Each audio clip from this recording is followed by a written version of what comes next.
Hello everybody and welcome to a very different Middlegame strategy presented by Miss Strategy, a witch. Now, according to some sources, I did not need a costume to look like a witch, but anyway, I'll take that as a compliment. Happy Halloween to everybody! We're gonna celebrate Halloween here on Chess24 by playing Trick or Treat. So the first part of the show is about trickery. We're gonna see how to trick the opponent, how to take a full point from a completely lost position. And in the second half, or what remains from the show, you get to ask your questions. That will be your treat, that we will do a special question and answer session. So think of all the questions you have ever wondered about me, about chess, about life, anything you want to ask me.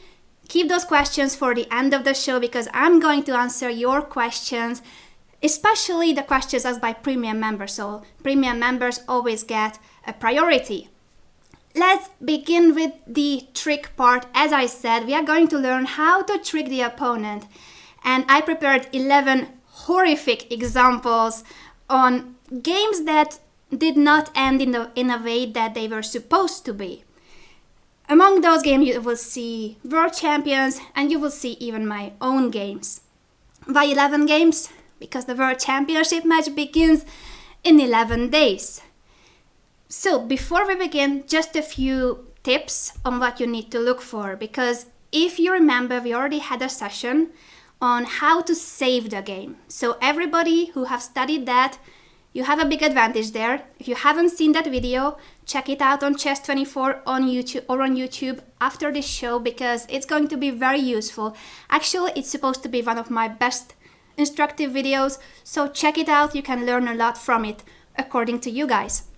So what we learned in how to save the games, among many other things, is that you should never give up. You should always believe that you have a chance. You should resist. You should keep on playing, keep on defending, and never give up, even in a very bad position.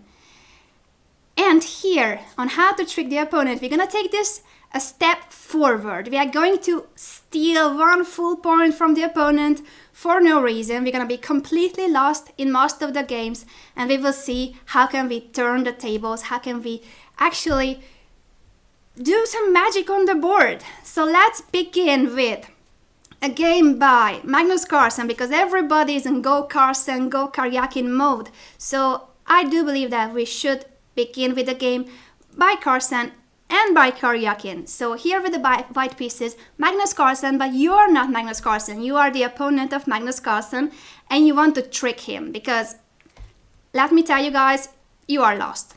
Your queen is about to be captured, rook takes d7, king takes d7, we are a queen down and after queen f3 there are so many threats. All these pawns are hanging with a check.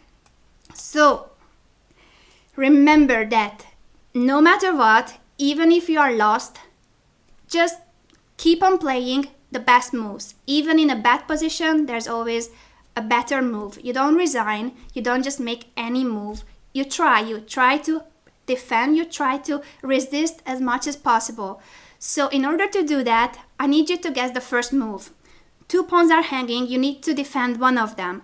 Try to keep your king safe and try to see how the rest of your pieces will coordinate afterwards. Where do you want to place your king? Where do you want to place your rook? And I give you a bit of time for that. Let's see.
Alright, seems like that was an easy one to begin with. We go king c8, we protect the b7 pawn because what we want is to bring the rook into play. We need to create counterplay. Without counterplay, you will never get the full point in a lost position. So remember, you should be very resistant. You should keep on believing that you have a chance, that your opponent can make a mistake. And secondly, you need to activate your pieces because without active pieces and without threats, the opponent will not blunder. So after king c8, queen takes f7, of course we bring the rook, rook d8, and now king c2, king b8. Let's see a few more moves until we reach this position, bishop e3. Of course, as I said, we want to activate our pieces as much as possible and we need to create threats. So let's stop here for a moment and in general sum up what we need to look for. As I said, you need to be very resistant, but in order to trick your opponent, you will have 3 best friends. And those best friends are time trouble, tactics, tactics, and tactics. That's in one person, but tactics are so important when you need to trick the opponent, when you are in a hopeless position. Tactics will help you. If you are good at tactics, you need to train your tactical vision because in order to see when the opponent blundered, you will need to use tactical motives. And third, another friend is actually your opponent, human emotions, because you are not playing against an engine, you are playing with somebody who can make mistakes. And those human emotions are so important in chess, psychology. So it can either be the positive side when somebody is so much winning that he relaxes, he's too relaxed. And when you are too relaxed, you are likely to make mistakes. You are likely not to make the best move and you can miss something. Or when you are winning, you might want to win on the spot. And that's also bad because sometimes you need to be patient. I mean, not sometimes, almost every time you need to be patient in chess. So rushing in order to make your opponent resign can also be in your favor as a defender. Now, there are also the negative emotions. So for instance, being nervous. When someone is under time pressure, he might get nervous. He might get very nervous.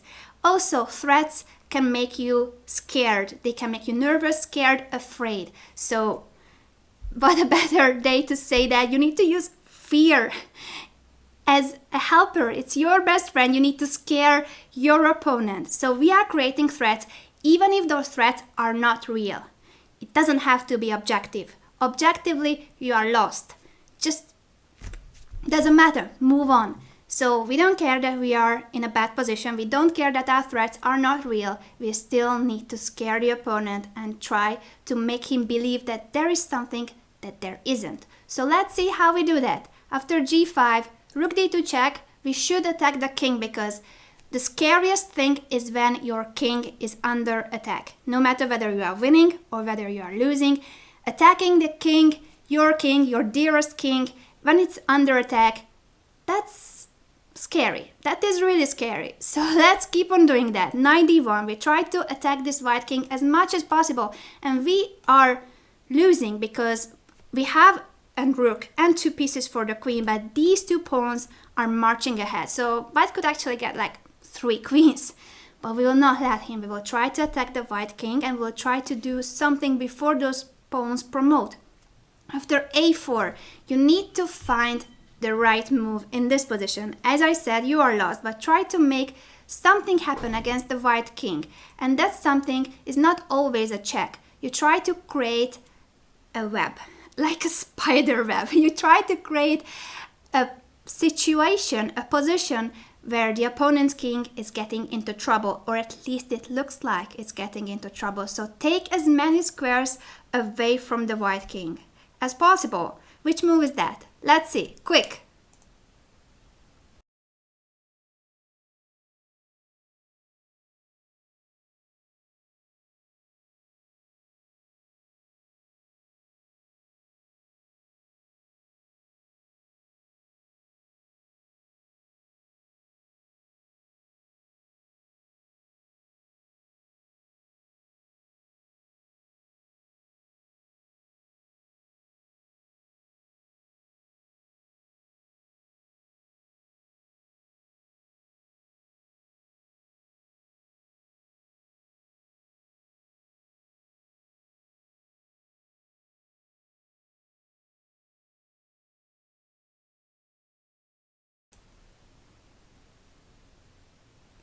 Good job, everybody. The good move is b5. We take away the c4 and a4 squares from the white king, and then we will give rook b2 check.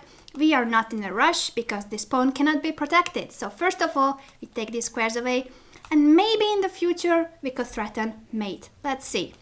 After b5, a takes, king b4. Of course, white is still winning, but we don't care. We keep on playing the game as if nothing happened.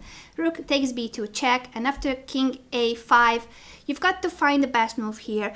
Once again, as I said, tactics are your best friend, and you need to see motives. You need to find moves where it's either like there's a hanging piece that cannot be captured, or the other way, there is a hanging piece that you will win. So in tactics, always watch out for hanging pieces. And now you need to use tactics in your favor. You need to get those black pieces towards the white king. So it's not enough to have a rook on b2. You also need the bishop and the knight. Let's see how you can get those pieces closer, and watch out for tactics, especially make them work for you.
You guys are terrific. Of course, the right move is knight takes c3. We want to grab this pawn, but before taking this pawn, you need to make sure that there will be no checks winning a piece, because now look at your position. Your knight is undefended, the bishop is not protected either, nor the rook. The rook is hidden on b2, but let's see the other two pieces. They might get taken. So what about queen e8 check? Isn't it winning the bishop? This is what you had to foresee.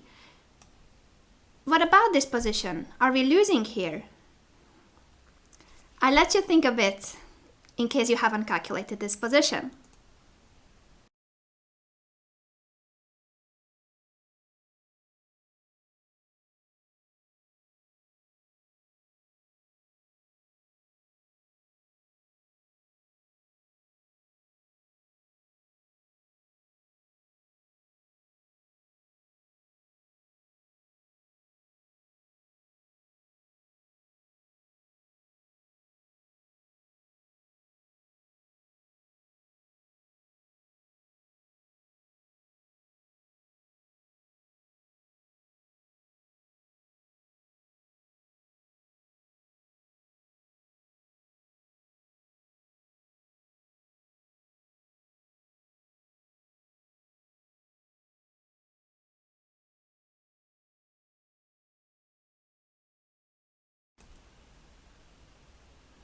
Well done, everybody. I see that you are very good at tricks. Yes, we have blundered the bishop, but it's a big trick.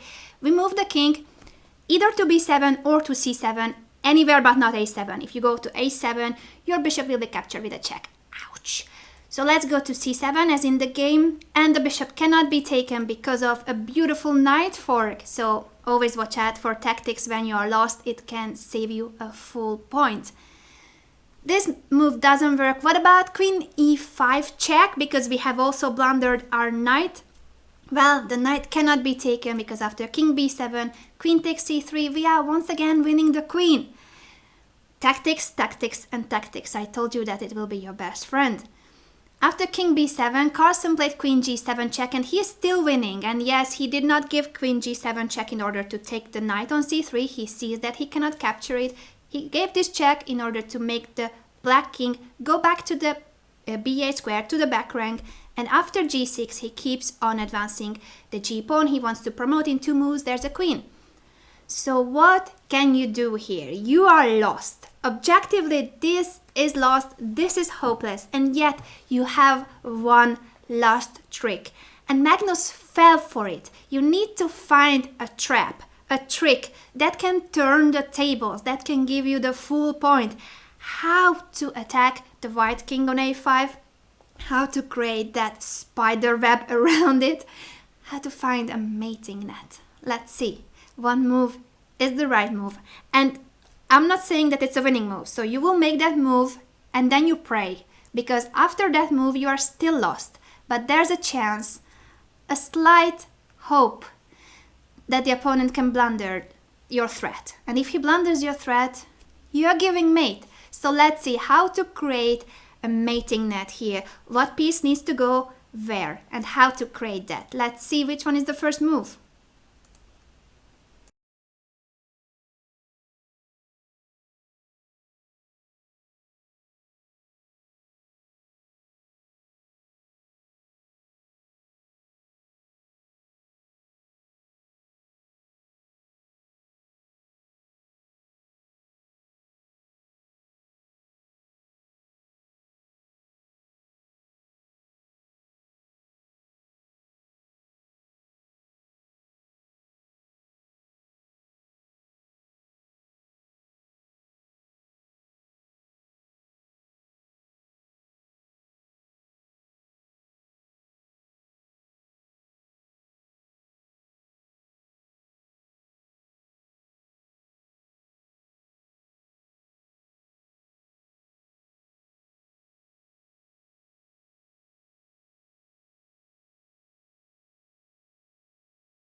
I have seen the right solution out there, and also I saw a move that is tempting but it doesn't work. So let's discuss first the not so good continuation, which is bishop c5. It's very tempting to play bishop c5 and threaten mate in 1 if I don't.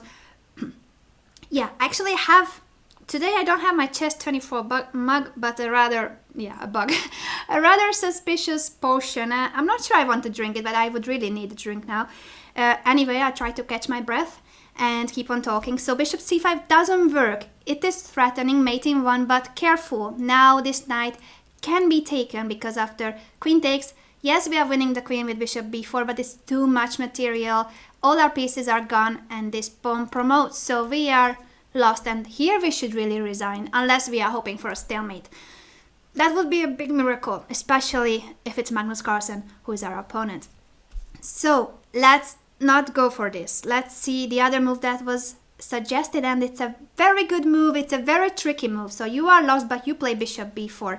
Let's just add that, of course, this is not Magnus Carlsen now. It's not the world champion playing. It's a game from 2005, but Magnus was already a very strong grandmaster. So Magnus Carlsen in 2005 at the World Cup. So he has actually won in the first 3 rounds. It's a knockout system, and then he was paired against Baryaev in the tiebreaks. This is a tiebreak game, a rapid game, where he is completely winning, and he did not win because after bishop f4, ladies and gentlemen, Magnus Carlsen played the only losing move in the position. I mean, only. One of the few that spoiled the game, because here with white you can do many things. The best one would be to go queen f7, you keep cutting the black king, and you want to promote your pawn. That's the idea. But Magnus was in a rush. He wanted to do all this with a check. So he goes queen f8, check. Ouch.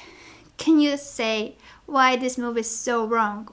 What happens when the black king moves? Where shall we go, and what happens afterwards?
Well done, guys. I see that you wouldn't have fallen for the same trick that Magnus fell for. After king b7, he is completely lost. His king is getting mated. He has to sacrifice a queen in order to avoid bishop c7 mate. And in this position, once again, the bishop is untouchable. After queen takes f4, we give a check on a2, and the king can only go to b4, so rook a4 wins the queen on f4, and those pawns are not going anywhere. After rook g4, we stop them right in time.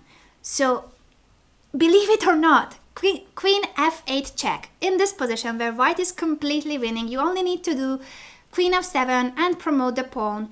Instead of this, Magnus was in a rush. Yes, it's a rapid game, but it's Magnus Carlsen, already a grandmaster, already a very strong player, gives a check, and after king b7, he had to resign. He played queen f7 check in order to give up the queen for the bishop, but this position is, of course, completely hopeless. He's a rook and a piece down, and he cannot promote his pawns. This is a very painful defeat for the future world champion. Yes, even the greatest players make mistakes. So what did we learn from this game? Well, first of all, we were lost. We were a queen down for a few pieces, for a rook and 2 pieces, but the problem were these pawns, the g and the h pawns. So we are lost because of those pawns, because those pawns can be promoted, and our pieces were not the very best. But we did actually activate our pieces and create threats against the white king, because you need to scare the opponent, you need to create threats. And the best way to create threats is to attack the opponent's king, because, as I said, we are humans, we have feelings, and when our king is under attack, that's scary. That can make you nervous, that can make you fear from attacks that don't really exist, threats that are not real. Just keep on attacking the opponent's king. Attack with all your pieces, activate those pieces, take squares away from the king, try to create a mating net, and then pray, because you will need luck. You will need luck in order to trick the opponent in a lost position.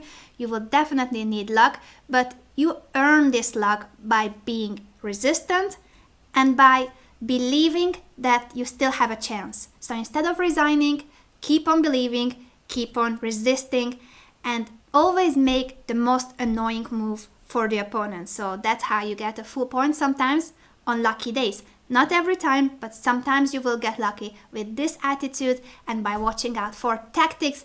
Oh, I'm missing Miss Tactics right now.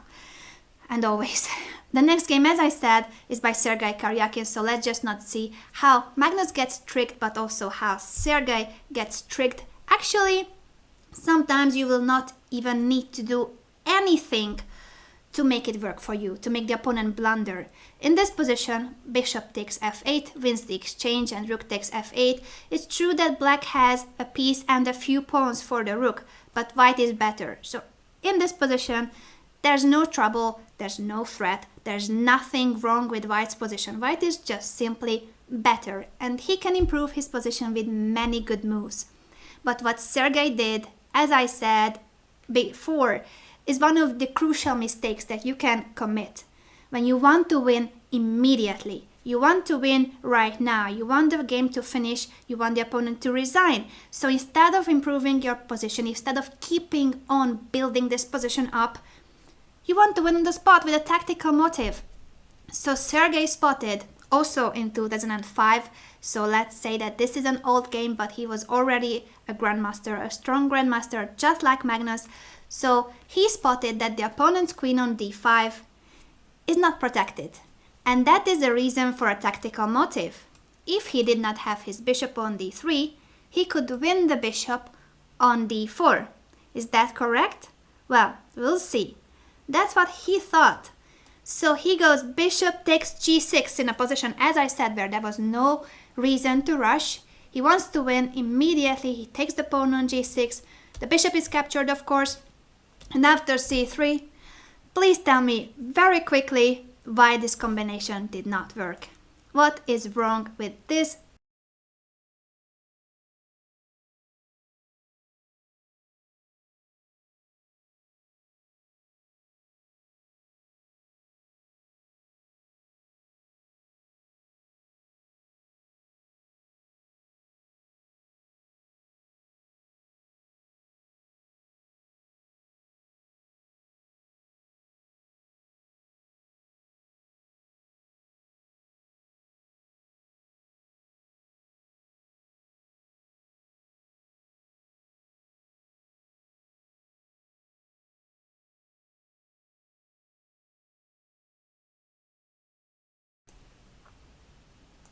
indeed it is queen a5 and white cannot capture the bishop on d4. As I said, the queen on d5 was hanging, but white did not realize or did not care, he was too relaxed, that the queen on d2 was also unprotected, and black is taking advantage of this motive. The queen on d2 would be hanging in case of c takes d4. So right now it is black who is winning, because suddenly you have two minor pieces and a pawn for the rook, so you are material up. And Sergey actually collapsed immediately. This is a lost position, but as we learned, you need to resist, you need to be persistent, you need to try. Instead, he went rook takes b7, which is another bad move after bishop b6. That rook is trapped forever, even if we don't win the rook immediately. It's just playing without the rook on b7. You can never move that piece, so he resigned in this position. Let's see what happened. He was on exchange up, very nice position. You can keep on playing the way you want. There are so many good moves in this position, but not the immediate bishop takes g6. So don't be in a rush. Yes, sometimes when you sacrifice, of course you need to win immediately in positions, in dynamic positions where you give up a piece or two in order to mate the opponent. There you are in a rush, but in a position like this, when you are material up, there's no reason to be in a rush. There's no reason to want to win on the spot. Let's go for the next game, because I see that you guys are very good at tricks. This is Vladimir Kramnik against Maxim Vachier-Lagrave, a very recent game from the Paris Grand Chess Tour this summer. You probably have seen it. We're just gonna see what Maxim did in order to get the full point from a lost position, because here, let's just admit that his position is hopeless. After rook takes g7, he's 2 pawns down. His only hope is that there are opposite colored bishops on the board and that he can try to create counterplay against the white king. So your task is to see how to activate the black pieces and how to create counterplay against this king on h1. Let's see.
Now this isn't an easy position, but I have seen the good move by Koenj. Rook f3. Rook d1 check is a tempting move, but let's just observe our pieces. The rook on d8 already has an open file and it's an active piece. So the problem in our position is this rook on h3. You need all your pieces to be active, so if you want to activate the piece right now, make it the worst piece. The rook on h3 is horrible. It cannot move. You need to do something about this rook. You cannot steal the point from the opponent by keeping that rook on h3. So very good, very strong move, rook f3. And after bishop g1, we will make once again a move that is not even the best objectively, but we want to play against this king on h1. So how to keep on taking squares away from that piece. Maybe that was too much of a help, but today is Halloween. Let's see.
Congratulations to everybody who shouted h3, pawn to h3. Yes, bishop h3 could be an option too, but it's better to place the pawn on h3, so we want to go rook f1, and in the future, bishop g4, bishop f3, mate threat. It's always nice that it lures in the air, so h3, we make sure that the king will stay on h1 forever, the bishop will stay on g1 forever, at least until we have a rook on f3 or on f1. So we are restricting the opponent's mobility, and that is very important. We are 2 pawns down, but we are activating our pieces by restricting the opponent's mobility. So the king and the bishop are pretty bad pieces here, if not really bad. After rook g6, another good move was rook d7, because what is good about white's position are those 2 rooks. They are very active, both rooks, and there can be mate threats. There are always threats like rook h8, rook f6, any moves now, the bishop is hanging. So you need to do something about those rooks. And if you realize that after rook d7, first of all, the bishop cannot be captured because the b7 rook is hanging. And you need to realize that this exchange, the exchange of rooks, a pair of rooks, favors you. Why? Because that means that your active rook on f3 remains on the board, you will place it on f1, and the white rook will always have to stay watching the g file, watching the g4 square. He can never move away from here, because then he will get mated by bishop g4, bishop f3. So we would end up in a position where our rook is very active, and on top of that, white plays without a bishop. This is like a virtual piece up. Not that easy. This position is more or less equal, but we have more than enough compensation for the 2 pawns. So many times when you are in a bad position, it doesn't mean that you cannot exchange pieces. You can exchange pieces if those exchanges mean that you keep your good pieces and the opponent's bad pieces will stay on the board. Rook d7 is therefore a very strong move.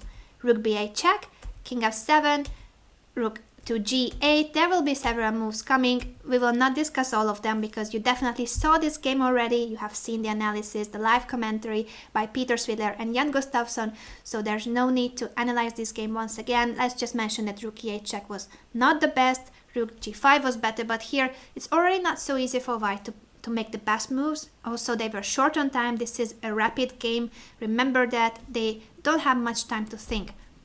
Rook e8 check is not so good because now after king d5 we are still threatening swapping rooks. That's good for us. And the king on d5 is fine, a lot better than the king on h1. Rook g5 was played, and after bishop e6 and a few more moves, let's see what happened. Once again rook f7, we once again threaten the exchange of rooks, because once you realize that it's good for you, you can always go for it. You can always threaten this exchange. Rook f1, keeping to this pin. The g1 bishop could not move before, now it cannot move at all. So the rook on the f file in general, on f3 or on f1, is very useful. And here, even if you need to make a few defensive moves, the point is that until you are restricting the white king and the white bishop this much, to an extent that they cannot move, it means that you have a big chance, because the 2 rooks themselves would need to win the game. White would somehow need to find a way to mobilize these pawns, to get those pawns rolling. You need to try to promote a pass pawn, but it's not easy. It's not easy with the bishop on e8, with the bishop on e6 and the rook on e8, protecting everything. So you are controlling the important squares. Rook d2, king c5, that's just not blunder anything. Bishop f5. And here rook e7 is once again a beautiful move. The rook cannot be captured because of bishop g5, bishop g4. What am I saying? That's the g4 square, and as I said, tactics, and tactics, they are your best friend in bad positions too, not only in good positions. We have created this mating net thanks to the rook on f1 and pushing the pawn to h3 so that the white king cannot go anywhere, and then bishop g4, bishop f3 would be a mate. Rook g5, bishop e6, a4, and after rook c1, this position is actually not bad anymore for black, because we are about to grab the c3 pawn, and if we have captured that pawn, we will have a passed pawn ourselves. The c4 pawn will suddenly be super strong. And here Kramnik goes really wrong. After bishop d7, yes, I said that this position is not good anymore. We threatened to capture this pawn, this pawn. It's difficult to move, but he collapses immediately. He hallucinated by playing f5. He thought that this pawn cannot be captured because there would be some kind of a mate with the two rooks. I'm not sure what he meant. Probably he thought that after rook c6, rook d6, this is a mate, but since the pawn can be captured on e5, ouch, this position is lost because your pawns are about to be taken, almost all of them, and you cannot move the bishop and the king still, so you have no compensation at all for those bad pieces. And Vachier managed to win the game, of course, after capturing these pawns and those pawns. Yeah, this was the final position the c pawn is promoting.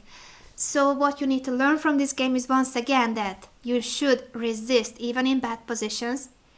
Just keep your chances as high as possible. You want to create threats. In order to create threats, you need to try to attack the opponent's king because that's the scariest of threats.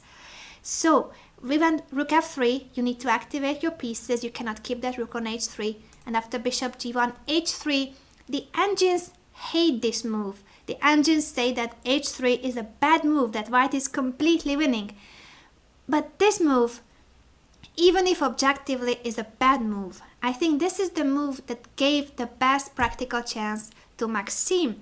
And in time trouble, under pressure, there's no easy way to win. Black did not blunder, so this was a game that was difficult to convert, and he made the best out of it. He managed to win this game because he kept on being resourceful. Tactical resources are very important in bad positions too. Let's see the next game. That's a bit of a time travel. Let's jump back to 1912. This is Rubinstein-Nimzowitsch. And in the game, you see that we are black. We are Nimzowitsch. And we are not doing very well. Our rook is hanging and the knight is hanging. And this is not the position where you want to go passive. So rook e7 would be a kind of a way to admit that, yes, we have done something wrong.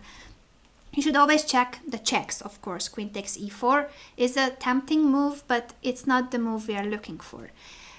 I will not go into details why, because what we want to see is the right move. Nimzowitsch played rook takes e4, and that's the best move. So the rook is hanging and you capture the pawn on e4, not with a check, but with the rook, because after queen takes d7, now you want to give a check with the rook on the second rank. And in this position, yes, you are a piece down, but you are attacking the white king. And we did not give the check with the queen because that would be just the queen trying to give checks. We want to have the rook on the second rank and then the queen joining the attack. So you need as many pieces as possible. You bring the rook, you bring the queen, you bring the bishop. Bring as many pieces as possible because only then it will work. Of course, white is a very strong player. He goes rook f2. The bishop was hanging, so it's not like, wow, it was a big deal to find it. But after queen e4, king g1, it's a big time trouble for both players. So here, in this position, there is a good move and there is a very bad move. And Nimzowitsch played a very bad move. The funny thing about his blunder, bishop c5, looks scary. Isn't it scary? Our rook is about to be captured. We are lost, aren't we? No, this is when fear comes in. If you just look at your pieces, that the rook is pinned, that your king is in trouble, bishop takes f2 is coming with a check and you will be mated, that's the problem. That's when you will not spot the possibility. Bishop c5 is a losing move. You are lost immediately, and I will not even ask you to find it because I think everybody can spot. Mate in 2 for white. It is mate in 2. Queen takes f7 check, king h8, bishop takes g7. That easy, that simple. Mate in 2. And yet Rubinstein, one of the best players of his time, and Nimzowitsch, also one of the best players of his time. These are the greatest players of the 20th century, of the beginning of the 20th century, and they both missed mate in 2. They missed it. They completely missed it. Yes, they don't have time on their clocks, but this is mate in 2. So bishop c5, blunders mate in 2, and Rubinstein plays bishop d4, not giving mate in 2. So both players missed to see the idea of mate in 2. Why is that? Because when you are attacked, psychologically, you look at your king and you're like, oh my god, I'm being attacked. There's a pin, the rook is hanging, checks, and when you are too worried about your own position, you don't realize that since it is your turn, it doesn't matter that black has very serious threats. It is your turn, and as long as you give a check or mate, you're winning. So check and mate, that's simple. Queen takes f7. That was it.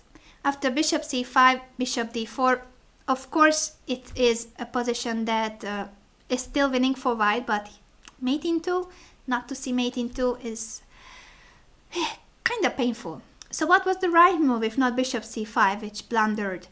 The right move in this position was rook takes f2, and doesn't matter that we are a piece down, we are attacking, you should be attacking. Queen c2, the only move is queen d2, and now bishop c5, as I said, bring as many pieces as possible, and you have very good chances of making a draw. For instance, king g2, queen e4, you have perpetual check probably, and if it is king f3, then after queen f5, the same story, the king cannot really hide. You try to protect the king with the queen, but then we go back to c2, and the b2 bishop is hanging, the d1 rook is hanging. If you have to go back to d2 with the queen, that means that you will end up giving perpetual or some kind of a repetition of moves.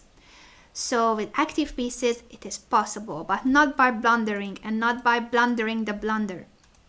Anyway, let's move on and let's see another game where it is so scary that our king is under attack that we don't give mate ourselves. So here it is, Parimari and Nagy playing against Katerina and Lachno. They played a match against each other in the year 2006 in India. Both of them are very strong players, and they were already very strong in 2006.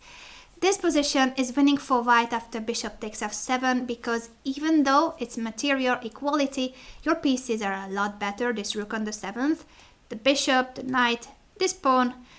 So it is a really, really nice position for white. And Katerina played a move that is quite dubious, but it worked. So it is, I don't know if it was an intentional trick. No, I don't think so. I think she missed what white can do here. But what is the point of knight e2? First of all, let's detect that. Think for a moment, what does she want? And what's wrong with knight e2? It's your time to trick or be tricked.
Alright, let's discuss this. You all spotted the threat, mate in 1, knight g3.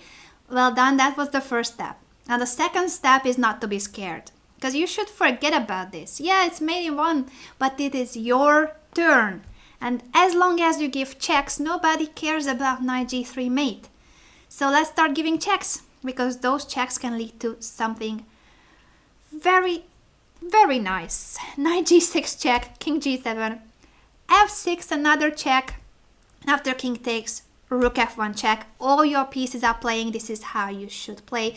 All the pieces working together in order to give mate. That's simple. Everything with a check. Knight e2, threatening mate in 1, but it is white to move, so we go check, check, check, and another check. And that's it. There's nowhere to go. And believe it or not, once again, a grandmaster misses it. Nagy, who is the second youngest grandmaster of all time after Sergey Karjakin, he missed this mate. He just forgot that after knight e2, he can give mate. He doesn't have to care about knight g3 checkmate. So whenever you are threatened, whenever your king is in trouble, before you panic, try to see if in your position too there is a huge threat, if you can do something against the opponent's king, because it is your turn. Every second time after the opponent's move, it is your turn. And make sure that you use your turn as well as possible. Giving checks to deliver mate is a pretty good way to avoid mate, to avoid knight g3 mate. So instead of this, after knight e2, Nagy goes rook g1, which is a tricky move, let's admit it. It's tricky because after bishop takes g1, you gain time. Now knight g3 is not a mate anymore, so you have time to prepare mate. After bishop e6, you are threatening the same mate as black wanted to give you. You are threatening knight g6 mate. And it is true, this position with the rook down is not lost for white, but also not won. Because after knight g3 check, remember, checks are so annoying when the opponent is to move. Now she gives checks and she takes that bishop. So it is, it's an exchange up for black, but even like this position cannot be won because white will have perpetual. But white did not want perpetual. White wanted to win and white was winning. Knight e2 was a complete bluff, probably unintentional. Probably Lachno did not see that she was being mated by knight g6 and f6 check. But still, it was a trick that worked out for her. After rook g1, this game is already drawn. There's no way to win as white. Bad luck. I'm going to show you some more examples. Now the examples that are coming are from games that, first of all, are people that I know very well. Daniel Forsen is my teammate. Then there will be another game by my boyfriend, and I will also include my own games. All this in order to show you games that I have witnessed or experienced myself. So I saw this game of Danny. He is a 2500 player. So as black, there's a grandmaster level player. This is the first round of a Spanish Open. And in the first rounds, you know that grandmasters are paired against a lot weaker opponents. So as white, Javier Nicolas, he's a 2100 player. 400 rating points difference, and white is an exchange up for nothing. Black has nothing. Black is completely lost. And yet, Daniel manages to win this game. Let's see how. Because you need luck, but you also need to somehow make the opponent blunder. So, queen e4, as you know, let's activate the pieces as much as possible. And after rook g2, we bring the knight as well because it was horrible on g8. Queen c7 check, and we protect the king because we don't want to lose on the spot. So let's keep it as safe as possible. Queen d7, and you cannot do anything as black. You're lost. But Danny thought that, okay, I will go a6 and then b5, so at least I'm not losing my pawns. And maybe in the future I could play b4, or I could do something about those pawns. Remember, you need to be resourceful even if those resources are not objective. Pushing a6, b5 doesn't mean that you will save the game. You are lost. Your position is lost, but still, you keep your king protected and you wait for your opportunity, because white has to do something. It is white who has to win this position. So if you keep still and white doesn't do anything, that's a draw. It's better than losing the game, isn't it? So you wait for the moment. Queen d4. And of course, when you are lost, especially with material down, you don't want to exchange queens. Unless it's an endgame where you can play for stalemate, or there's some tricky endgame where there are stalemates or theoretical draws. You don't want to swap queens. You need a queen for the tricks. That's the trickiest piece, and the knight. So a queen and a knight on the board, that's a guarantee for some tricky moves, some tricky tricks. Tricky tricks? No, that sounds a bit silly, but no matter what, it's Halloween. Tricky tricks. Queen g4, keep the queen on the board. We go queen b1 check, and now queen d3. We keep the queen active. We are not exchanging queens. Everything is protected. And now after h4, white is threatening h5. So you don't want to lose on the spot. You need to do something about the spin. And the way to do something is, well, move the king out, right? King h6. The problem is that h5 is still a good move. You cannot capture the pawn because it's mate in 1. Bishop takes h5, queen g7. Ouch, it's over. But remember, resources. Yes, your bishop is being taken. You're gonna be a rook down, but you have to be tricky. Try to find a resource, even if it's not objective. So the grandmaster goes knight g5. In this moment, he was not the grandmaster, but 2500, that's grandmaster level. So Forsen goes knight g5, and after h takes g6, knight f3 check. Yes, we have given a check, at least we are a rook down, but at least we are threatening the white king. Isn't that cool? And here, white collapses, because white believes it. He believes a threat that does not exist, and that is the way to trick your opponent. Play on those emotions. He is scared. He's scared because he sees ghosts. And on Halloween, it's pretty cool to say that. So, you can go king h1. There's nothing wrong with king h1. Queen f1 is only a check. You can play rook g1, and after knight takes g1, queen takes g1, queen h3 check. There's no perpetual because queen h2, the king is on h6. So there's no queen f1 repeating moves because that's illegal. This position is completely lost. You are a piece up and you are exchanging queens. That's all that white had to see. 2100 against the 2500, and he spoils it because after knight f3 check, he believes it. He believes that black is actually compensating for the rook down. So he takes the knight. And after queen takes, sacrificing the queen, g7, he's about to promote, but he cannot win anymore because his king cannot hide anywhere. So this is perpetual. And black should be happy already. I mean, yeah, he's 400 rating points higher than white, but before he was lost. So here white goes crazy. He was winning before, and now he cannot believe that it's only a draw. He has to be repeating moves. King h2, queen h5. This is a draw. He cannot believe that he had the chance. He was winning against the 2500 and he's not winning anymore. So he still keeps on pushing. He goes king g1, queen d1, bishop e1. Because he thinks that after queen e1, king h2. Now there's a check and he wants to hide. He wants to hide so badly that he plays rook g3. And yes, he managed to hide his king, but he is lost. What's wrong with this position? Tell me what was the trick here as black.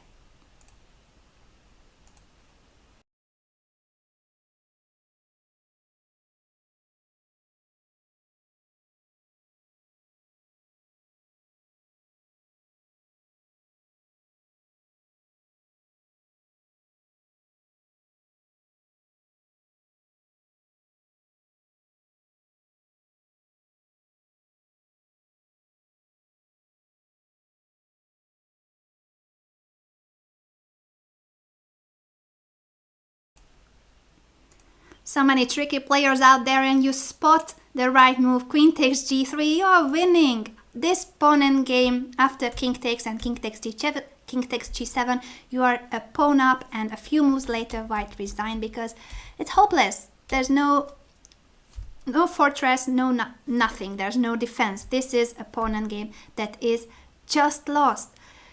So, what can we learn from this position, from this game?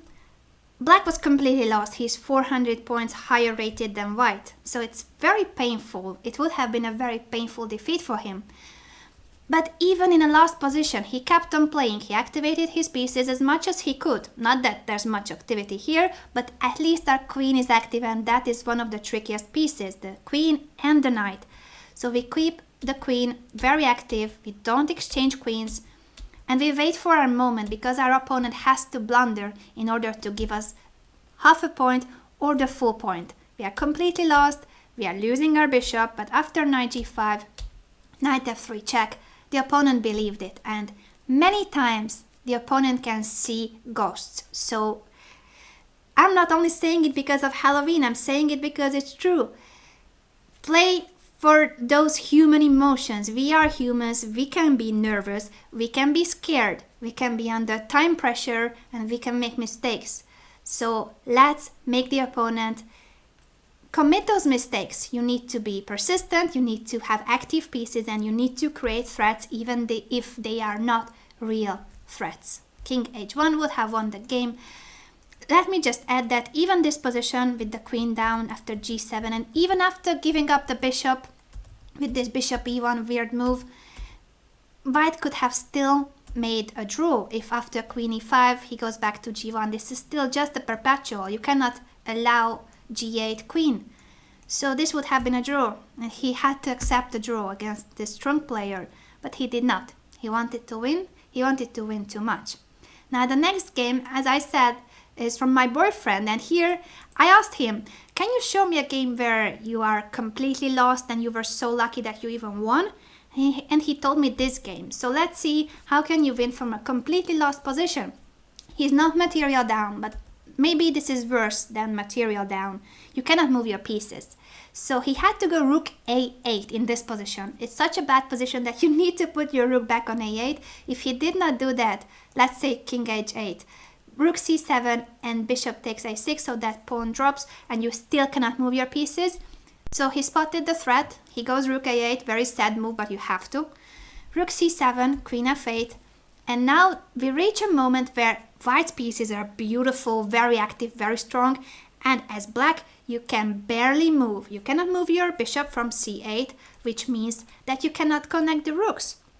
Your d6 pawn is weak, and there's a rook in your stomach on the 7th rank, attacking your king, cutting everything, your pieces, and the king which is on g8, there's no pawn on f7. Everything is wrong with this position. So anyway, you need to be resistant, you need to hang on. Bishop f6, queen b4, f4, trying to keep the position closed, that helps sometimes. Bishop b6, g5, just pushing a pawn or two, creating non-existing threats. Now, g4 is not really a threat, but anyway, you should do something. You cannot just tell the opponents make a move. King f2 and bishop e7, because it's ugly, but you are protecting this weak pawn on d6. And even if it's ugly, queen f6, queen f8, you have no moves. So since black cannot make a move, he's repeating his moves. Yes, queen f6, queen f8, or bishop f6, bishop e7. It's very sad that you cannot do anything. I hate to play like this when I cannot make progress, when I don't have a plan, but sometimes your position is so bad that you cannot do anything, and even like this you need to believe. Never lose the hope of the opponent helping you. So yes, you are lost, yes, you cannot move your pieces, but you have an opponent who's a human. And after a few moves, we reach a position where after bishop d8, the trick is that if he goes rook takes c8, bishop takes b6, and now rook takes a8, the next move would be a takes b6, winning a piece, but you have this intermediate check, bishop e3 check, and rook takes a8. This is the first trick. The funny thing about this trick is that even if we carry out this trick, we are still lost. But psychologically, it's something that, I missed it, I missed bishop d8. So you can get angry, because being angry also helps in chess. If your opponent is angry, he might be angry here. Still, he made the good move, bishop a4. And it doesn't matter that we win exchange because the rook on e8 will be lost. You cannot go rook e7 because a bishop takes d6. Ouch. So yes, we are still lost, but no problem. Let's keep on making moves. Rook d8, we give back the rook. And after queen b6, well, we exchange queens. Finally we can move the rook. Isn't that cool? Here white could have won the game if he had gone bishop takes d7, and after queen takes, rook c7, queen b5. This rook endgame is completely winning for white because you have an active rook and you are taking the b7 pawn, the d6 pawn, everything drops.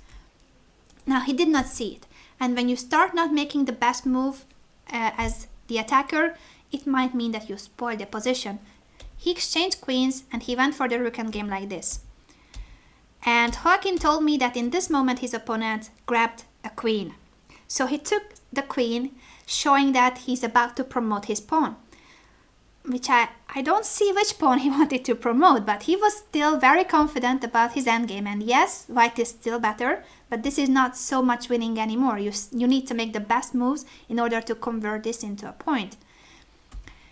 Yet, he's very confident. He goes to the queen side. He wants to create a pass pawn. And here, he should have played b5. This is not an endgame show, so I will not go into detail, but b5 was the good move because after a takes, you go king b4, and you get closer with the king. You want to get actually the d6 pawn, not the b7 pawn. If you like this endgame, you can analyze it, but let's just focus on how to trick the opponent, how we managed to escape from this bad position. So the opponent believes that he can promote. He already grabbed the queen. He is so confident. You need to also create counterplay. And our target is this guy on g2. So we play king h5 because we need to get close to this target. Let's march here. Let's take this pawn. Let's take this one too and this one too. And let's create a passed pawn ourselves. And even like this, it's not like we are winning, but we have sufficient counterplay here, it seems. Because the move that white played is a move that seems to be a good reaction, but it isn't. King h4, we go for it. We have this target g2 in mind and we go for it. We don't care that a few pawns are grabbed in the meantime. And now after h4, which is a big mistake, you need to find how to actually convert this game into a full point. So you don't want the draw anymore. You want the full point. You are a pawn down, but you can create a very dangerous passed pawn. Let's see how.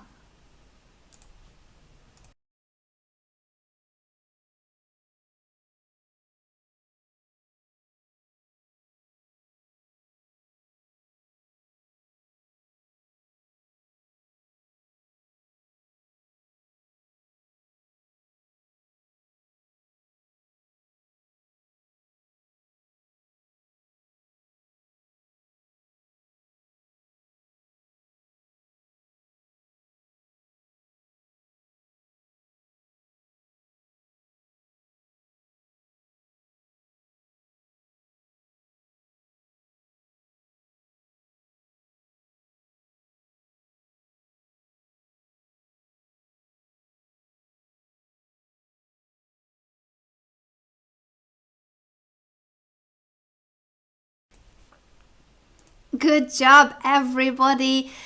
Tricky move, g4.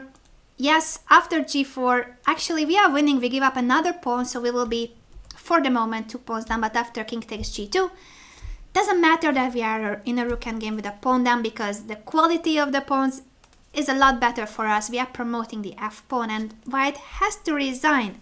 He made a few moves trying to prevent the promotion, but did not help. So here, this is already over. We are promoting with f1.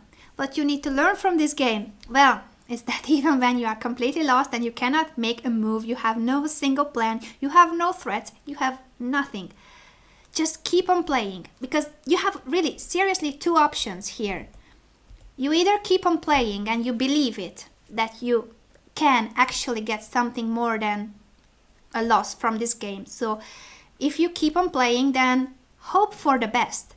And if you just make moves like, oh, I'm lost, this is so terrible, everybody's looking at my game and everybody's laughing at me and this is just horrible, horrible, horrible, why am I playing this game at all?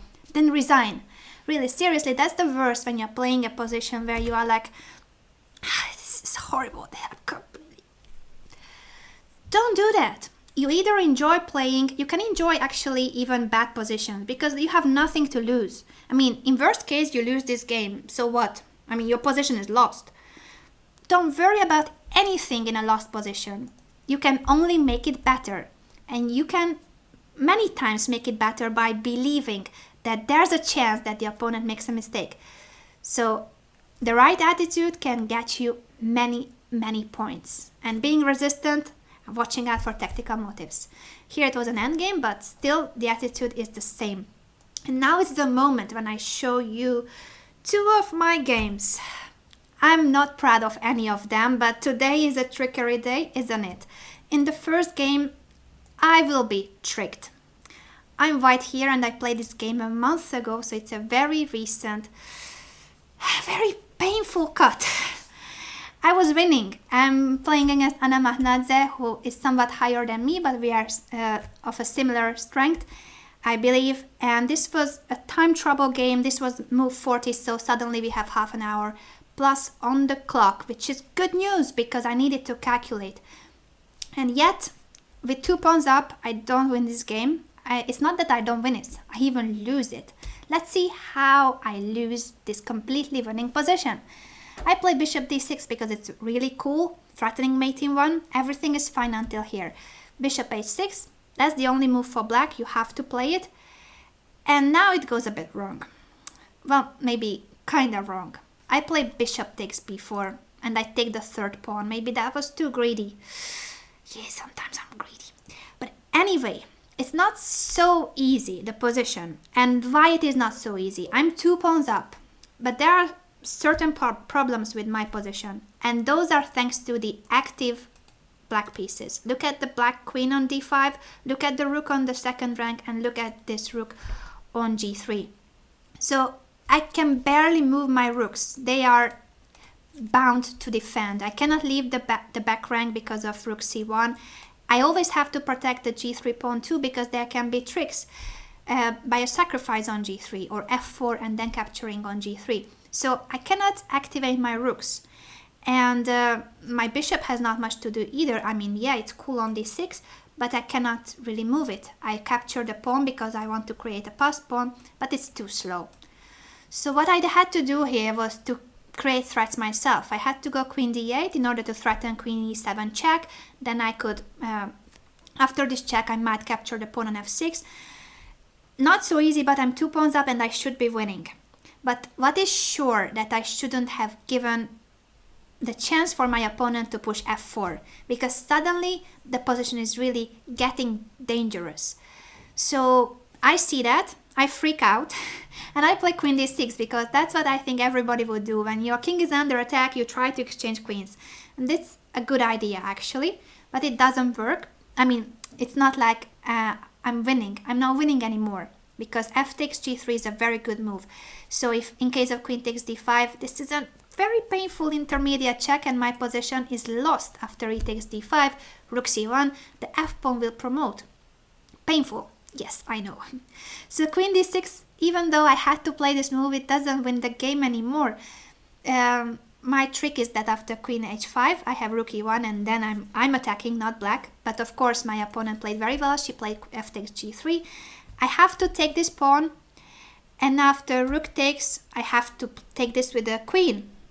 There was always this problem that I could never move the f pawn because of queen g2 mate. So queen takes, and after queen takes h5, this position is not winning anymore for white, but it's also not lost. And yet I managed to lose it in 2 moves. In just 2 moves, I will have to resign because I play rook e1. Not a losing move, but it's on the way. And after rook c8, I panic, because when your opponent attacks your king, that can be so scary. I was winning before and I knew that I was winning. I knew that I missed somehow a win with 2 pawns up. It was not so clear, but I knew that my position was winning. Now suddenly I see that rook g8 is a huge threat, winning my queen, and I panic. I completely freak out and I play king f1, huge blunder. In this moment, I had to take a deep breath or several deep breaths and still believe that I can put it together, that I'm not lost. But here I did not believe it anymore. I just completely collapsed. I freaked out. I thought that I spoiled it all. I was winning and I'm lost. I thought that that's it. Game over. It was not game over. Try to find the only move that doesn't lose the position. So I don't want to lose my queen and I don't want to get mated. King f1 is very bad. Try to find the move that was good instead.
Let's see the move that you guys have suggested and whether it works. It is rook takes e6, that's what you have said.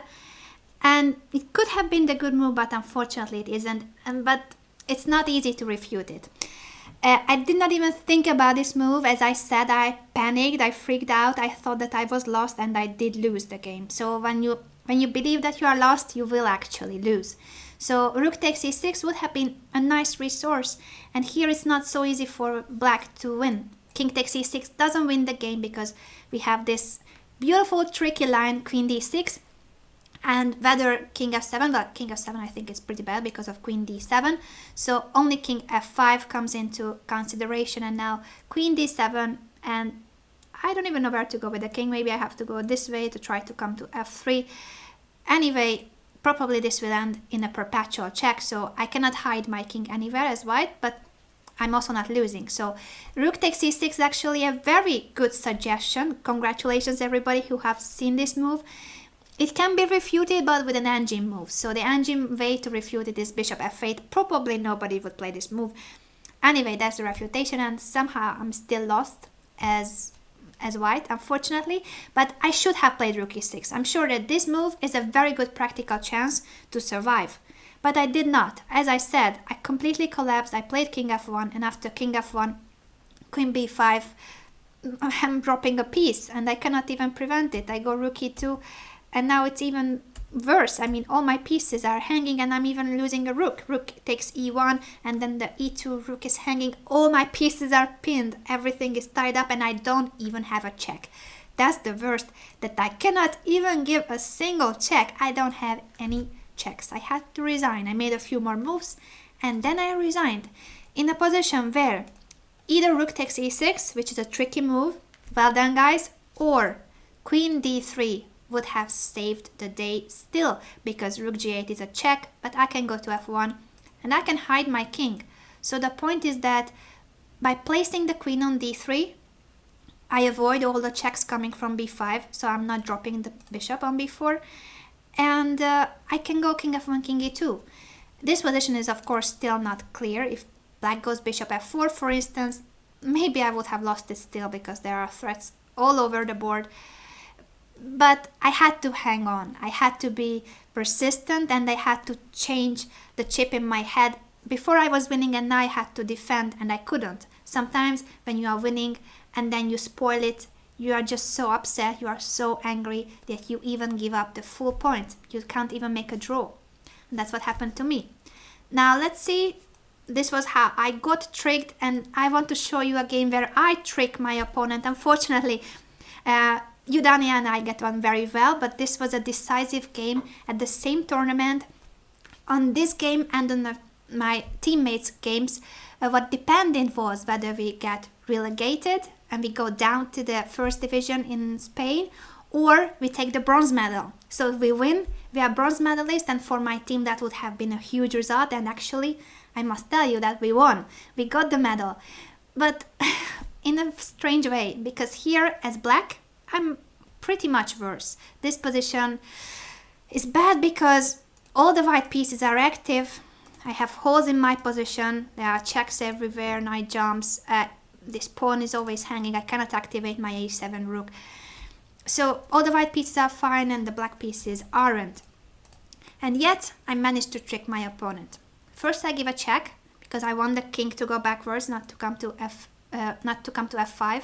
And after king g3, I play king f8.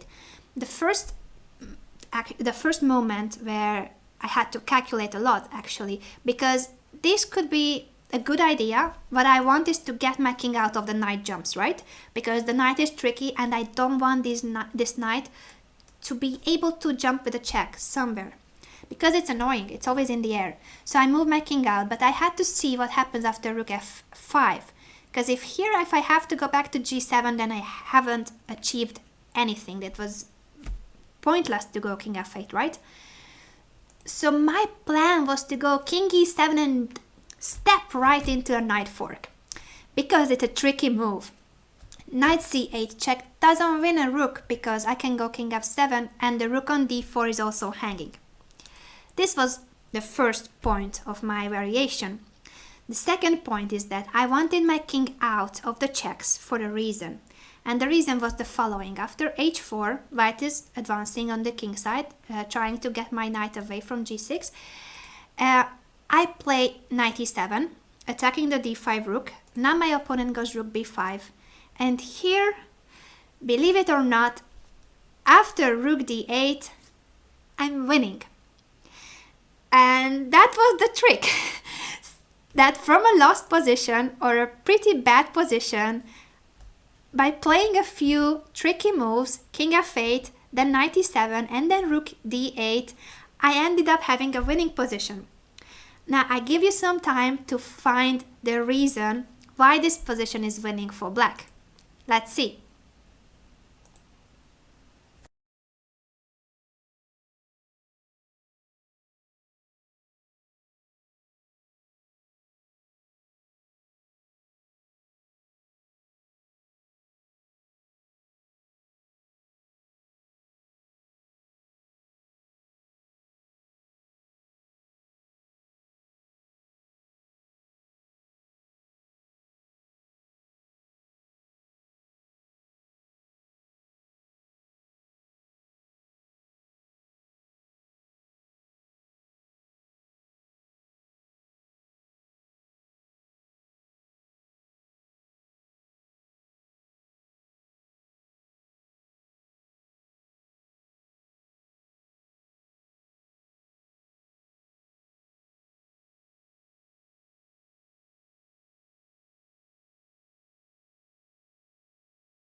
Well done everybody, I'm winning because of the pin on the d file. So I'm threatening rook d7, and even if that knight will be protected by the other rook, I will have knight c8 at the end. So I can attack the d6 knight by 3 pieces and it can only be protected by 2 pieces. The problem for white is that she cannot move away of this pin. she realized in this moment my threat, but she could not do anything about it. If you go rook b6, I go rook a d7, and now that I doubled my rooks on the d file, you cannot play knight b5 anymore. It's just not possible. And she could not move the knight before that, because after knight f5, I captured the knight with a check. It's so important that in this position the king is on g3. I told you that I wanted that king to go backwards. I wanted that king to be on g3.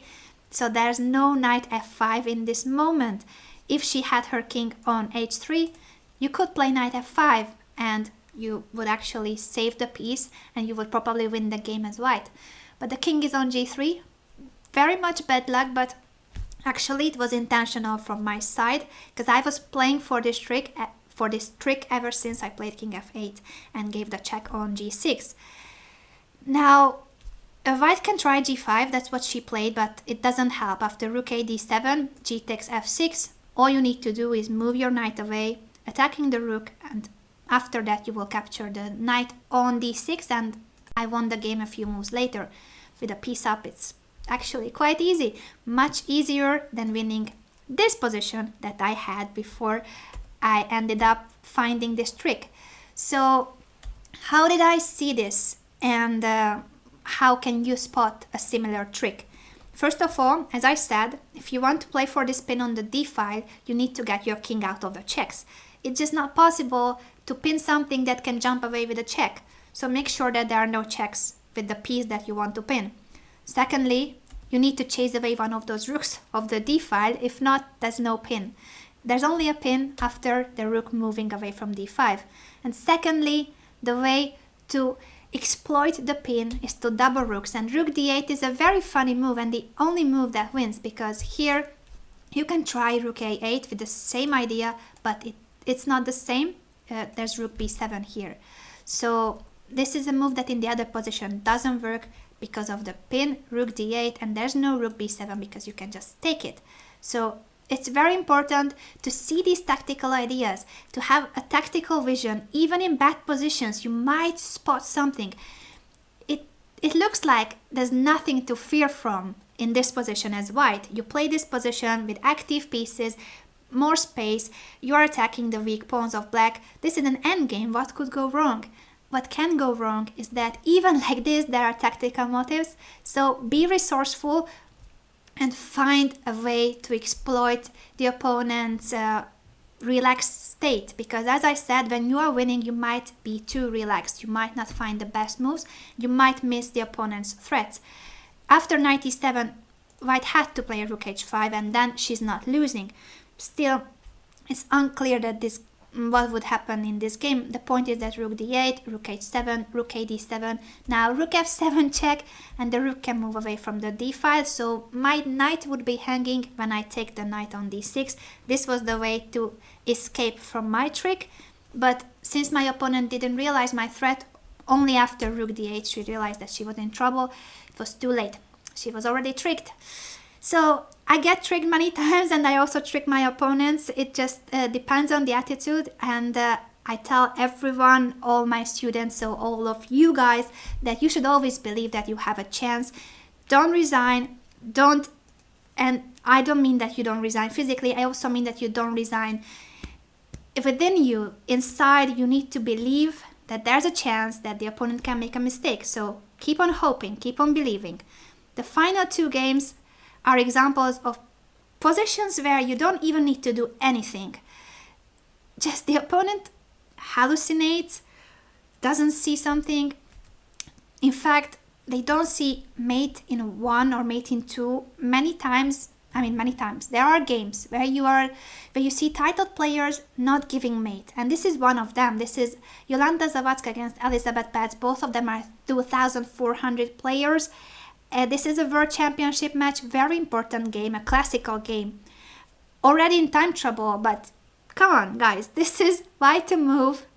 I'm not even asking you to find mate in 2. This is ridiculous, isn't it ridiculous?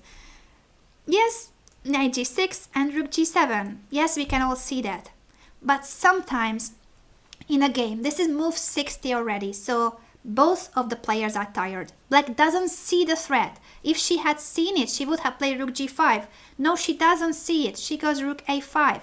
Complete chess blindness. And white commits the same chess blindness. She goes rook c7. She doesn't give mate in 2. And a move later, bishop a8, and it is still mate in 2, and she doesn't see it. It is there on the board. Even now, for 3 moves, it was mate in 2, and neither white nor black had realized that it was mate in 2. Complete chess blindness. This is very rare, but it exists. So even in hopeless positions when you are being mated, just be calm. The opponent might miss it. And one last example, that is a very famous example of chess blindness, is the Anna and Ivanchuk game from 1994 in London. This was a rapid game, so they are short on time, but Ivanchuk launched a brilliant attack and he's giving mate, but he doesn't see it. Rook c2, everything goes with a check, and after king f1, yes, it is mate in 1, and it's not even a hidden mate, it is capturing a rook. Queen takes h1, mate, that's it, game over. He thinks, he has, I think, a minute on the clock. You can check this on YouTube, and many of these blunders are on YouTube, so find those videos.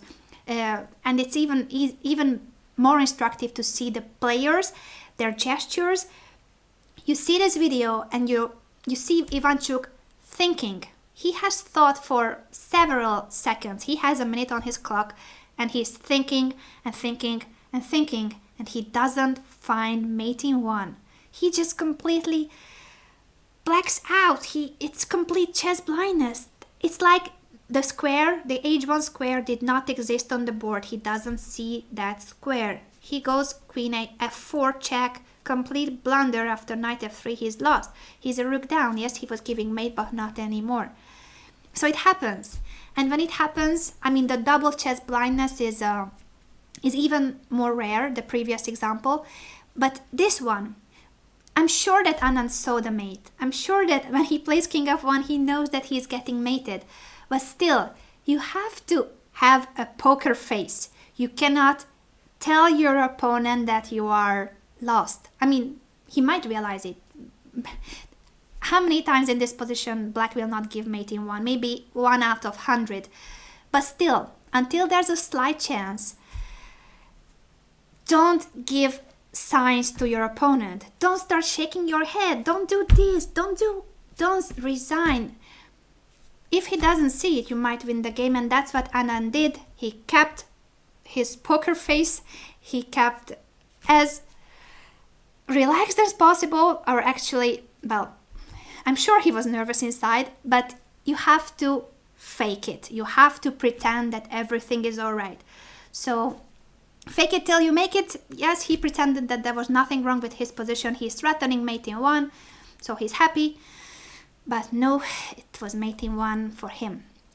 So these were the tricks I had as a Halloween special. I hope that you liked them, and I hope that you learned from them, because it was for one part an entertainment, but I also wanted you to learn from these examples. And remember that you should always believe. Attitude is so important. Don't resign. Don't think that your position is hopeless. If your position is hopeless, sign the score sheet. If you keep on playing, change the attitude. Say that you can do it. Say that you believe. Say that the opponent is a human and he can make a mistake. He can make mistakes, whether it's a positive emotion that he has. He might be too happy about winning. He wants to win on the spot. He might be too relaxed. So that's one group, and he can also have negative emotions under time trouble. Time trouble is your friend. Tactics are your friend, so watch out for tactical motives. And also attack the opponent's king, because that is scary. Fear is a very big and very effective emotion in chess too. So when you attack the opponent's king, he might panic. I panicked, many players panic.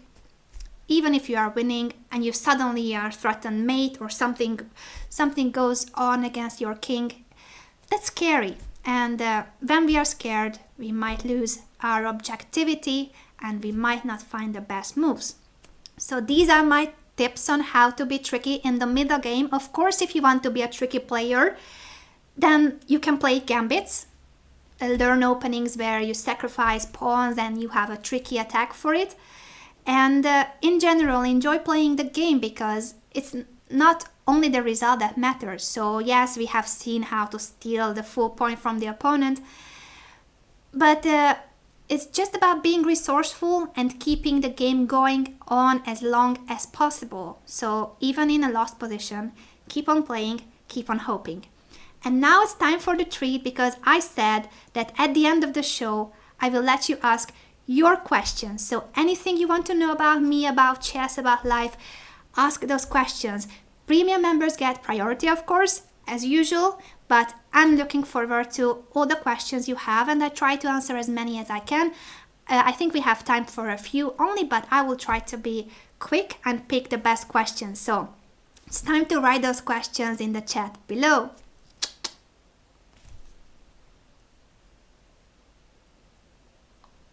I'm waiting for your questions. In the meantime, I will make the board disappear if I can. Let's see. Oh, yeah, I made it. Incredible.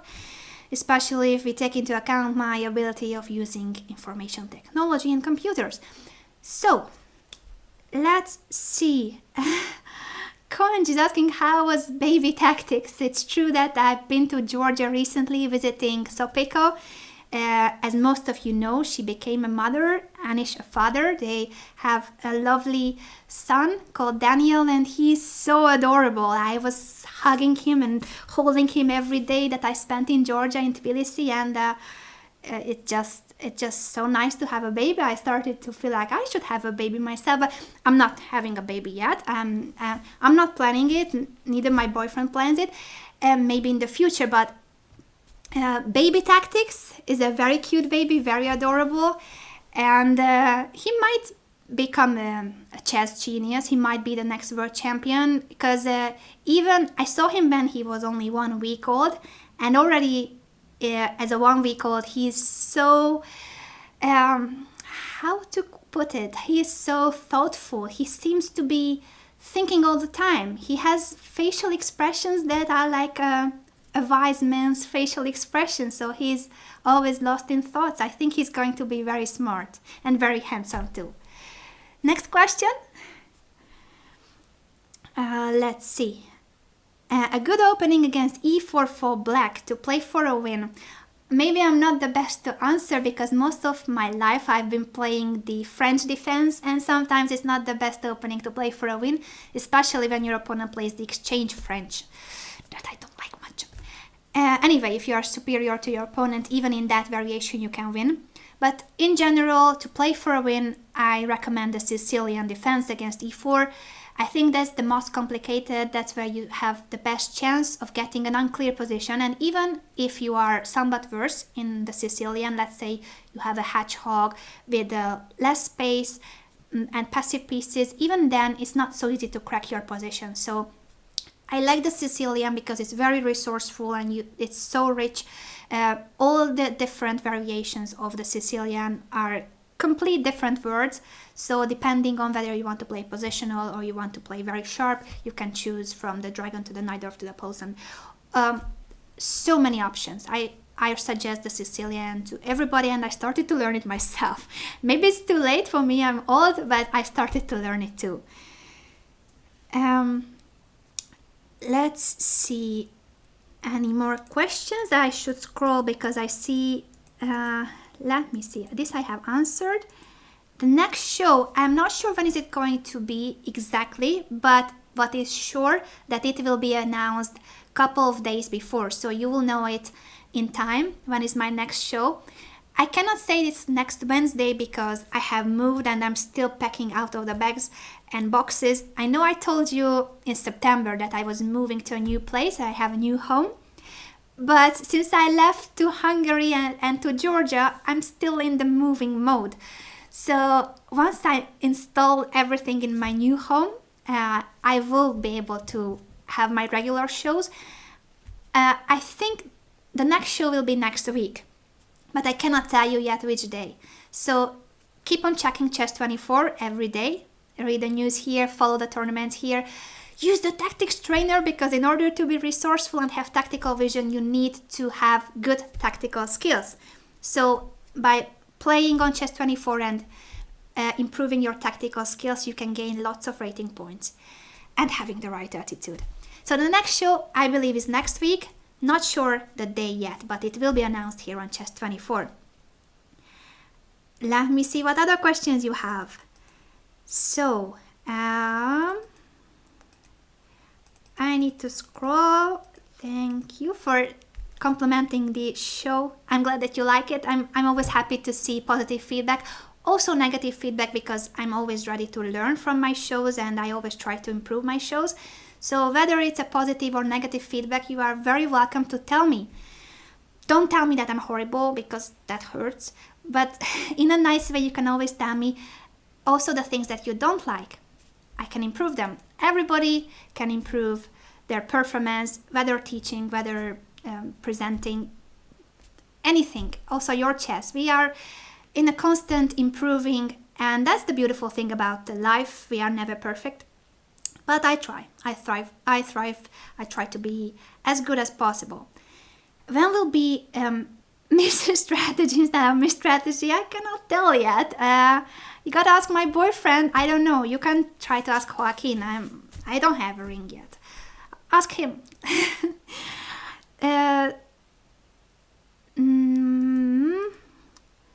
Some book for free. I'm not good at that. I'm not good at internet things, but I do recommend the video series we have here on Chess24. Some of them are for free, others are for premium members, and all of them are very good. So you should watch those videos for sure. And if you're not a premium member, you should become one, because there's so much material there for you, prepared by very experienced masters, grandmasters. I can only recommend them. Still, if you don't want to pay anything, our YouTube channel has also lots of material, lots of good material on openings, on middle games, the shows, the live commentaries. But I always say that if you want the most for your chess, if you want to improve as much as possible, you've got to become a premium member, because the video series are there for all of you and they can have a huge impact on your chess. So become a premium. What else? How to prepare endgames? Good question.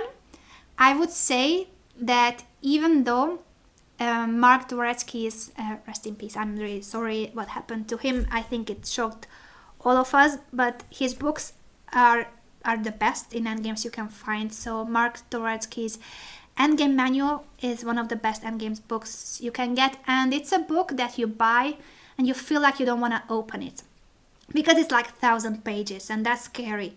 So I had that book for a couple of months until I first opened it. I mean, I opened it and then I closed it because I was like, it's impossible to digest this. So I would use the Endgame Manual of Dvoretsky as a kind of a reference. When you want to look up a certain when you want to look up a certain endgame, let's say a rook endgame, you check it, 2 pawns against 3 pawns, you check it, you check what happens with a passed pawn. They are all there. It's a great reference. I also like the tragicomedies because they are very entertaining, how those endgames can be spoiled. But I wouldn't start learning it from page 1 to page 800. So use it by picking topics, by picking what you want to learn. And another good endgame book is by Jesus de la Villa, or English pronunciation would be de la Villa, I think. It's written like Villa, and he wrote the book The 100 Endgames You Must Know. I think that's the title in English. I read it in Spanish. I have that book signed by him. And it's one of the best books on summing up the basic endgames. So the Endgame Manual is a very nice reference, the most complete. 100 Endgames You Must Know is for those lazy ones like me who want to know the most important ones and then check topics from the Endgame Manual. What else?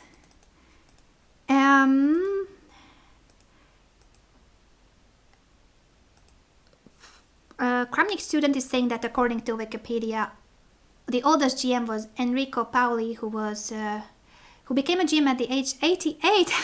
Wow, I did not know that. So thank you for the information, Kramnik student. And I'm sorry for the Kramnik game, but it's not about that. We also seen a game where Carson lost from a winning position and Karjakin, and I'm not picking on anybody. I get on well with the top players, and I appreciate all of them. They are so nice in person too. So it was just to show that even the best players can make mistakes and be tricked.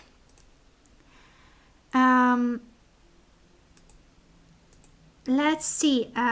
Crescendium is saying, I'm 17 years old and have a rating of 1650. Would you recommend to play in tournaments where I only play against stronger players, or a balance of weaker and stronger players? That's a good question too. I do believe that facing stronger opponents helps on the long run. But maybe if all your opponents are a lot stronger, it can take away your confidence. So maybe the ideal tournament is an open where you face stronger opponents and weaker ones too, or not weaker ones but players of your strength. Because let's face it, it's not nice to sign up for a tournament where you are likely to lose all your games. We will all feel bad about it. And if you feel bad, you cannot play your best chess. So after round 4 or 5, you will already feel like, oh, it was such a mistake to sign up for this tournament. So I believe that opens are good in general. You can sign up for your rating group, but if your rating is 1950, don't sign up for a rating group of 2000 unless you want to win the prize. For improving, I believe that if your rating is 1950, you should be in a group of 2200 at least. You should have stronger opponents. So don't go for the easy way. Don't be happy about beating weaker opponents, because that's not the way for improvement. That's the way to get prizes. And sometimes it feels nice to have medals and trophies and win prizes, cash prizes too. But if you want to improve, then do play stronger tournaments. Opens, I believe, are the best, yes, where you have stronger and weaker opponents too. Anna, I have been playing chess for 5-6 years and solving a lot of puzzles, but my rating is still 1500, 1700. Could you please suggest me any books that I should read to improve my skills? I'm not very good at books. I'm good in the video world. Here at Chess24, I said that you have many useful video series that can make you improve. Books, let me think. John Watson's book on strategy, middlegame strategy, positional play, and also, what other book can I say? Yeah, I think if you are 1500 or 1700, go for strategic play, books about strategy. So you should solve tactics, because that's a great way to improve. If you have a good tactical vision, you can improve hundreds of rating points. So solve tactics, but tactics you can solve here on Chess24, for instance. It's a lot more fun when you actually get scores for your abilities. So I believe that it's good to buy tactics books, but it's even more fun to play on the tactics trainer here on Chess24, because it's really, there's time pressure and you gain rating and you lose rating, or any other website where you can train tactics. So train tactics and get a good book on strategy. I can only recall now John Watson's book, but I believe that there are a lot more than that. Simply, I'm not really a book girl. I always had copies from my trainers. I never had all those entire books. I'm sorry for that, but my trainers were too nice and they gave me their books. So yeah, look for books on middlegame strategy and watch my middlegame shows. But it's not only the middlegame, of course. I want you to look for a way to improve your positional play, because tactics are important, as I said, and also try to improve your feeling for developing, for harmony in the position, and not to weaken your pawn structure. So for that, a good strategy book. What else?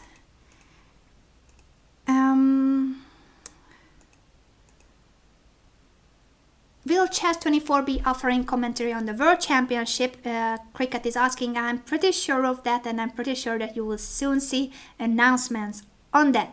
So stay tuned for the announcements.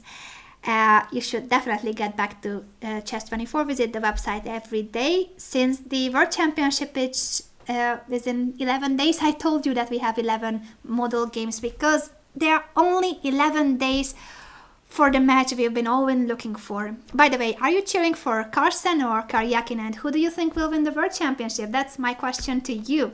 And you can answer me here in the chat or on YouTube in the comments. Let me pick one last question. Let me see. Or maybe two, because I really feel like this is Halloween and I should make an exception. We would have finished already by now, but there's so many questions. So, Koanji is asking, will you be in Vaikanze again? I believe so. Not confirmed yet, but I think I will. Anish Gir will play. And Magnus Carlsen, Sergey Karjakin, Richard Drapan from Hungary, and so many other strong players. Levon Aronyan will be back too. So check the Tata Steel tournament because the top players are already announced and you can sign up for the amateur groups.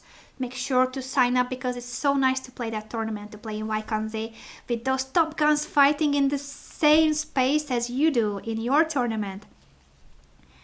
John Nunn, of course, I forgot to mention him as an author. So also the books of John Nunn, I can recommend all of them. So Watson, Nunn. Also, I love the books of Agard. There are many nice books, especially on attacking. I have loved that book. And also, if we are already talking about authors, because my memory is horrible for titles, but I do know the authors. So Watson, Nunn, Agard, Dvoretsky. Also Yusupov as a co-author with Dvoretsky, and Yusupov has video series here on Chess24 as well. Who else shall I pick? So many good ones actually.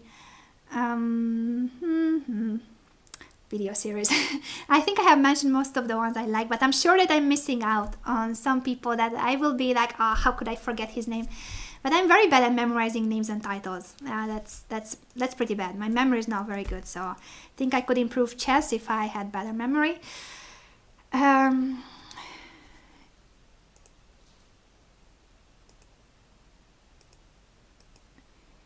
Boris Gelfand's new books, yes, correct. Yes, they are also very good. And actually, there are two new books. They have just come out, and they are both very good. So, of course, Boris Gelfand as a new author, but a very strong player. He was a World Chess Championship challenger 2 times, so he was about to become a world champion twice in his life. That's really a big deal. And as an author, he is also very good. So check his books as well. Let me see. What else? Hey Anna, thanks for great shows. I enjoy all of them. Thank you. My question is, what would you recommend to someone who is preparing for a very important tournament? Well, that's a complex question because it depends on your level. In general, before any tournament, I think it's good to be sharp. So tactics, once again, I know that I'm a strategy, but I'm telling you all the time that you should train tactics because positional skills are something that you have if you have. So you can improve them, you should improve them, but it's not like you forget them. You usually have an intuition for placing your pieces in a harmonious way, for not weakening your pawn structure. Those are things that you don't usually forget. Before a tournament, especially if you haven't played a tournament for a while, play training games in our play zone and use the tactics trainer. Or if you don't like playing online or you don't like tactics online, still get a tactics book, play blitz games with somebody. Try to be as sharp as possible before the tournament. So by solving puzzles and by playing training games, you will become more competitive and you will get into the competition mode and making your brain as sharp as possible. You can also solve Sudoku, but that's another way to make your brain sharp in chess, tactics, and training games. I see now some opinions. Chess player 007 is saying that Carlsen is the best, he will win, and Miktal says that no, it's Karjakin. Then I see Carlsen, my bet is Carlsen. Hard fight. I agree that it's going to be a hard fight, so I'm so much looking forward to the World Chess Championship match. Chiak is saying to try to be with Pepe to commentate the World Championship. Maybe, we will see. We will see soon. Watch out for the announcement. And let's see. Yekoanch has linked the Tata Steel chess tournament, but that's where you can find the players' names and you can sign up for the amateur groups. And I think that's it. I don't see more questions. So thank you everyone for being here with me on Halloween. Happy Halloween to all of you. I'm not sure I'm ready for drinking this. I have prepared this potion with something really disgusting. I don't know if you can see it. But yeah, I miss my Chess24 mug. By the way, you can get Chess24 mugs by signing up for a premium membership, 2 or 3 year premium memberships. Go with a goodie bag and not a disgusting potion, but Chess24 mugs signed by, for instance, Sopiko and me. And there are a lot more stuffs in the goodie bag, of course, but I think the mugs are the coolest. So once again, thank you for being so participating. Thank you for all your comments. It's great to have you as pupils. I hope that you learned from this session and I hope that you have also been entertained. This was a fun show and if you liked it, let me know. I might repeat it. There's no Halloween coming up, but I might dress up as, I don't know, something. I will think of it, but let me know if you like this version of the Middlegame show. I will see you next week. Stay tuned for the announcements because the day is not confirmed yet, but I'm sure that soon you will get to know about my shows, about the shows of Miss Tactics, because she will be back in November, so you will train your tactical skills with Miss Tactics. Maybe Daniel will be there too, helping your show. And the World Championship match, of course, the announcement will be very important about that. As I said, you will soon know everything here on Chess24. Read the news and read the mails that you receive from us from Chess24. Thank you, happy Halloween, and that's it. Trick your opponents as much as possible. Bye-bye.